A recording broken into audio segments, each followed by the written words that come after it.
TikTok is to influencers what LinkedIn is to people with 9-to-5 or corporate jobs. Stay with me. I'm telling you right now, this video is going to change your perspective on how and why you use LinkedIn. Hello. If you are new here, my name is Emily Durham. I'm a careers coach and a careers content creator, and my goal really is to help you thrive in your 9-to-5 and beyond. As always, I'm going to have timestamps below just to make sure you get the information that you need nice and quick.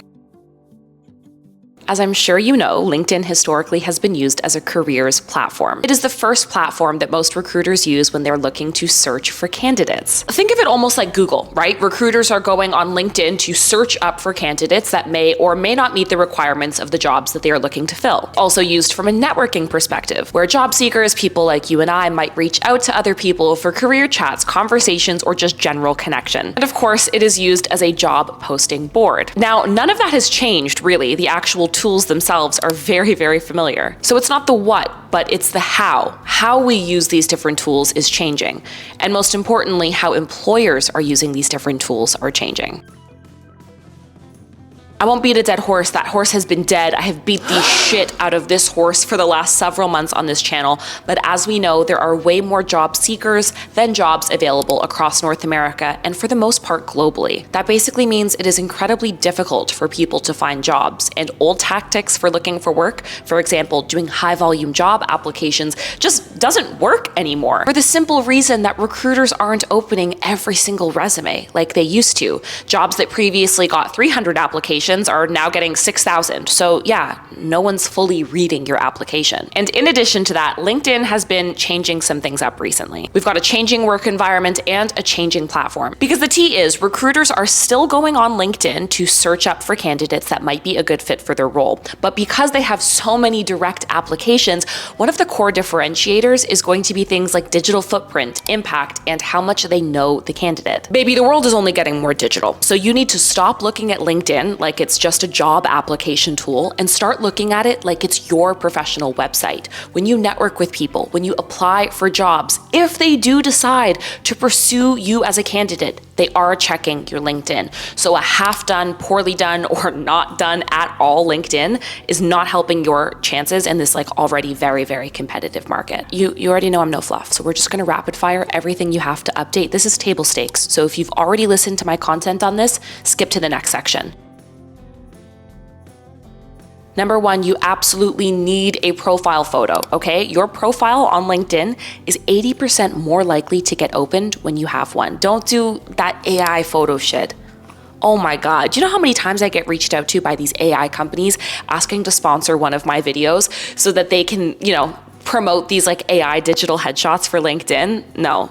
We can tell they're AI. It's odd. It's just odd. Same thing goes for your banner. Make sure you have one. And if you don't know how to create one, literally go on Canva, go on Adobe Express, create a quick little banner, call it a day. You need a strong bio. And if you're struggling with what to write, it is so stinking easy. All you need is a couple of sentences to describe who you are, what you do, and what you're looking for. And if you're really, really struggling, do a first draft and then get ChatGPT, Copilot to help refine what you've written. But honestly, if you want a human touch, because I'm sorry, there's nothing quite like human experience, type your bio down below and I'll give you some quick feedback in the comments. Make sure you have all of your work experience updated. Bonus tip, you do not need to write brand new descriptions for each of your work experiences.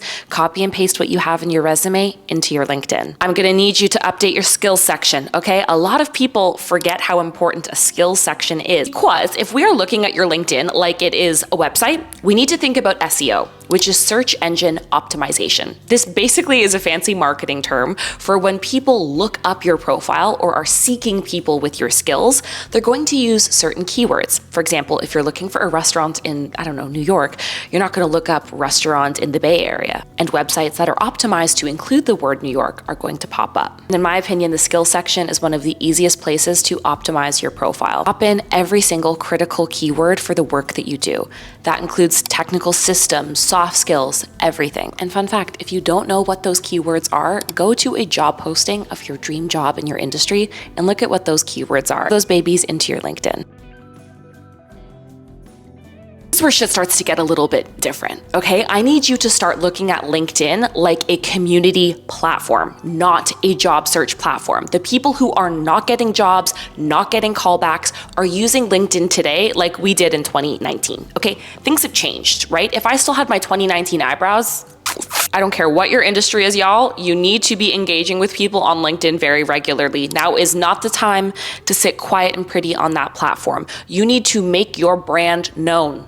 You need people to recognize your name, and it really is as simple as just interacting with content online. Look at the companies that you want to work at. Maybe it's Google, Microsoft, Intuit, whoever it is. Follow those pages on LinkedIn. Interact with the posts. It's not a robot that runs those. There are real communications teams who run those pages, who see who is interacting with their content. There are lists at these companies where they track highly engaged individuals. That is a very real thing. I have seen those lists. Engage with the content. Look at the people at that company who are often featured in those articles. Maybe they're calling out engineers who've worked on great projects. Follow them on LinkedIn. Interact with their content on LinkedIn. Look at recruiters who work at your dream company. Follow them, interact. And it doesn't need to be anything crazy. When you see these people post, comment something like, oh, that's really interesting. Like their stuff. And then guess what? When you do see a job posted that you're interested in, or you're ready to have a careers conversation, you've already laid the groundwork. Your name is already familiar. If you've applied for a job and you've already done all of this, you can now reach out to all of the people at this company you've kind of got a pre-existing relationship with, albeit entirely parasocial. And you can say, I love seeing what you've posted online. It's clear you love the work that you do. I just applied for a job, so I wanted to flag my application and maybe learn a bit about your experience at the company from you. Is that okay? People are more likely to say yes when they feel like they know you. And in a digital first world, you interacting with my shit makes me feel like I owe you something. So truthfully, if I'm you, I'm literally scheduling 15 to 20 minutes every other day to interact with people on LinkedIn. You don't need to be like creepy, blowing smoke up people's asses. Literally send a like, send a comment an emoji, and once at the end of every week, reach out to one person for a career conversation. If you don't know how to have a career chat, click this video. I walk through everything, but I'm telling you, career chats are the only way to get and stay ahead. Now, remember how I said we're gonna have to start thinking of LinkedIn a little bit differently? Well, in addition to it being not just a job search platform, but a community tool, it is also an incredible marketing partner. I hate that we've gotten to this point, because if you know me, I'm very anti people posting online if they don't want to post online. If you truly want to get recognized in the work that you do, and I don't care what industry you're in, mama, okay? This could be for any industry.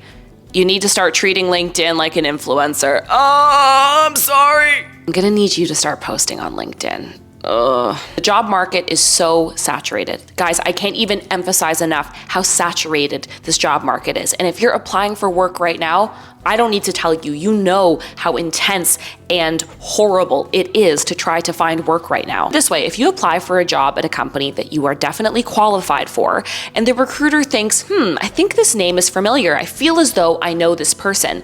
And maybe they've never met you in real life, but they've seen your posts on LinkedIn. Suddenly, that is brand recognition. You feel more familiar, more safe, like a better, more highly engaged candidate than the person they've never ever heard of. Basic marketing, are you more likely to buy the lipstick that you've never seen any reviews on, that you've never heard of in your life, or that new Revlon lipstick that everyone on TikTok is saying is incredible? It's going to sound very labor intensive. It doesn't have to be. Schedule one LinkedIn post a week, and you don't need to be a thought leader. You don't need to become an influencer. You don't need to do shit like this. Literally once a week, do one of these two things. Share an article that is relevant to your industry. They're really easy to find. You can go on things like Business Insider, Fast Company, look at what's trending on LinkedIn, and simply repost it to your page with something like, this is an interesting read. Bonus points if you're sharing articles that the companies you follow have shared. We have to give LinkedIn credit where it's due. Its algorithm is really, really good and designed for networking. If I make a post online talking about an interesting project that I've worked on, and Bob in my network likes my posts, everyone else in Bob's network can actually get a notification that, hey, Bob interacted with this girl Emily's post. It's gonna come up on their feed. They might be interested, they might click it, and they might say, wow, Emily has interesting perspectives. I'm hiring for a job. Boom, I'm in their face. And even if they don't do that, I apply for a job at that person's company and they go, Emily, I know that person. It is one more way to have meaningful interactions. It's one more way to get your brand out there that other people aren't doing. Start thinking like a LinkedIn influencer and watch your bankroll grow. Watch your career opportunities grow. I know it's cringy. I know we hate it. If you're not new here, you know what I'm going to say.